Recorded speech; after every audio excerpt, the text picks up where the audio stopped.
కాంగ్రెస్ నేతలు ఎదురు చూసిన నామినేటెడ్ పదవులను రాష్ట్ర ప్రభుత్వం భర్తీ చేసింది.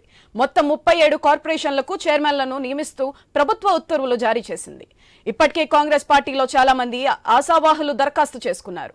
నామినేటెడ్ పదవుల జాబితాలో పార్టీలో చురుగ్గా పనిచేసి సేవలందించిన వారిని సీఎం రేవంత్ రెడ్డి ఈ పదవులకు ఎంపిక చేశారు.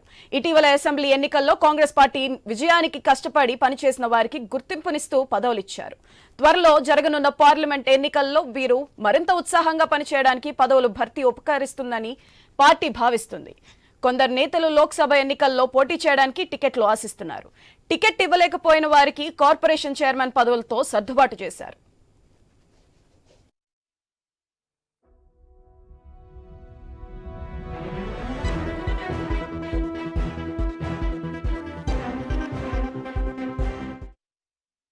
కాంగ్రెస్ నేతలు ఎదురు చూస్తున్న నామినేటెడ్ పదవులను రాష్ట్ర ప్రభుత్వం భర్తీ చేసింది. మొత్తం 37 కార్పొరేషన్లకు చైర్మన్లను నియమిస్తూ ప్రభుత్వం ఉత్తర్వులు జారీ చేసింది. ఇప్పటికే కాంగ్రెస్ పార్టీలో చాలా మంది ఆశావాహులు దరఖాస్తు చేసుకున్నారు. నామినేటెడ్ పదవుల జాబితాలో పార్టీలో చురుగ్గా పనిచేసి సేవలందించిన వారిని సీఎం రేవంత్ రెడ్డి ఈ పదవులకు ఎంపిక చేశారు.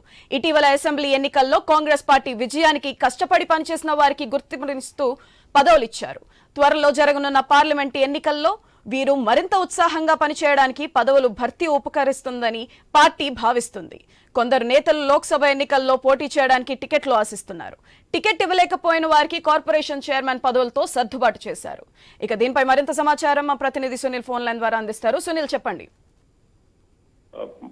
పార్లమెంట్ ఎన్నికల ముందు కాంగ్రెస్ పార్టీ ఇటు కార్పొరేషన్ చైర్మన్లను భర్తీ చేసింది. 37 కార్పొరేషన్లకు చైర్మన్లను నియమిస్తూ ఉత్తర్వులు కూడా జారీ చేసింది. ఈ నెల 14నే వీటికి సంబంధించి ఉత్తర్వులు వెలువడ్డాయి. కానీ అఫీషియల్ గా మాత్రం రాత్రి ప్రకటించారు.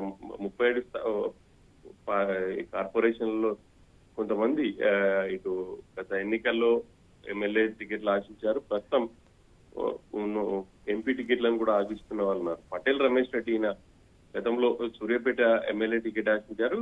ఇప్పుడు ఎంపీ టికెట్ కూడా ఆశిస్తున్నారు. కానీ ఈయనకు టూరిజం డెవలప్మెంట్ కార్పొరేషన్ చైర్మన్ గా నియమించారు. ఇక నేరెళ్ల శారద ఈమెను మహిళా కమిషన్ చైర్మన్ గా నియమించారు. నూతి శ్రీకాంత్ ఈయన కూడా అంబర్పేట్ టికెట్ ఆశించారు. ఈయనను బీసీ ఫైనాన్స్ కార్పొరేషన్ చైర్మన్ గా నియమించారు. యూత్ కాంగ్రెస్ ప్రెసిడెంట్ శివసేన రెడ్డిని శాప్ చైర్మన్ గా నియమించారు. ఇక మాజీ ఎమ్మెల్యే జగ్గారెడ్డి సతీమణి టిఎస్ఐఐటికి చైర్మన్ గా నియమించారు.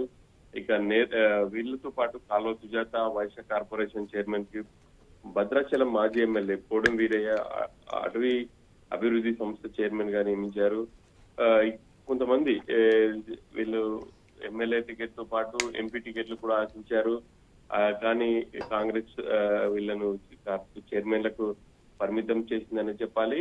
ఇక చాలా మంది వీటి కోసం అయితే అప్లై చేశారు, చైర్మన్ల కోసం పార్టీకి.